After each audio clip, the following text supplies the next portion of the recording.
Bonsoir Estelle. Bonsoir Linda, alors est-ce que ça va? Mais ça va, ça va. J'ai un bon feeling ce soir. Je sors d'un meeting où vous n'étiez pas, Estelle. Hein. Je sais que ce n'était pas un bon timing pour vous. Vous étiez en plein fact-checking, vous inquiétez pas. Je vais vous faire un débriefing. Alors, on a fait un brainstorming, en fait, avec un expert en coaching sur un phénomène qui frappe notre langue. C'est la création ou l'utilisation de plus en plus fréquente des mots qui finissent en « igne ». On ne va plus au bureau, Estelle, on va dans un espace de coworking. On ne s'assoit plus à une place attitrée, on pratique le free sitting. À la pause déjeuner, on s'adonne au plaisir du co-lunching en mangeant son quinoa à lait de coco avec des inconnus. Comme l'écrit Nicolas Santolaria, qui vient de publier un grand article sur le sujet dans Le Monde, notre façon de parler est désormais colonisée par les mots en igne. Alors, les premiers sont apparus il y a une vingtaine d'années dans le monde de l'entreprise, du marketing, de la com, training, hacking, crowdfunding, on les a pris tels quels.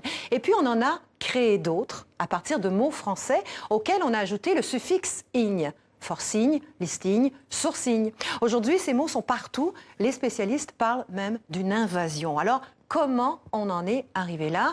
La première raison, c'est l'évolution de nos modes de vie. Prenez le phobbing, par exemple. Le phobbing, c'est un mot anglais qu'on a formé à partir des mots phone, téléphone, et snobbing, snobber. Le phobbing, c'est donc l'attitude qui consiste à ignorer une personne en consultant son téléphone. On a besoin de mots nouveaux pour exprimer des réalités émergentes. C'est Laëlia Véron, spécialiste de la langue française, qui le dit au Monde.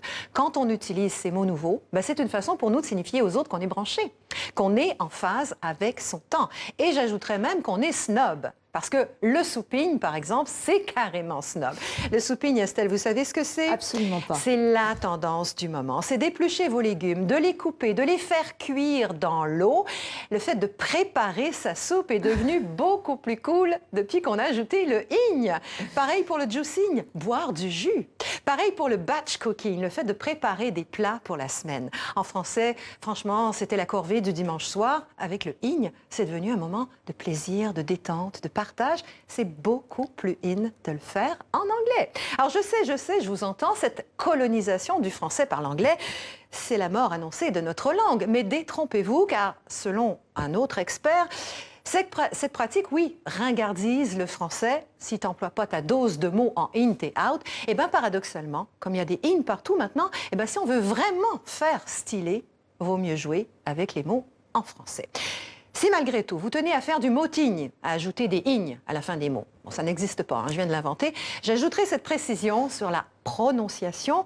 La finale se prononce en igne, pas en ing, comme je l'entends souvent. Hein. Je vais regarder le programme en streaming. Non, ça je peux pas, c'est trop. Ça me rend carrément ding. Merci Linda. J'ai tout noté pour être extrêmement stylé, donc souping. Je ne fais pas une soupe, je fais un souping. Ce soir, on se fait un souping? Voilà, faisons-nous un souping. Voilà, ce sera parfait. Allez, moting, je note. Bravo.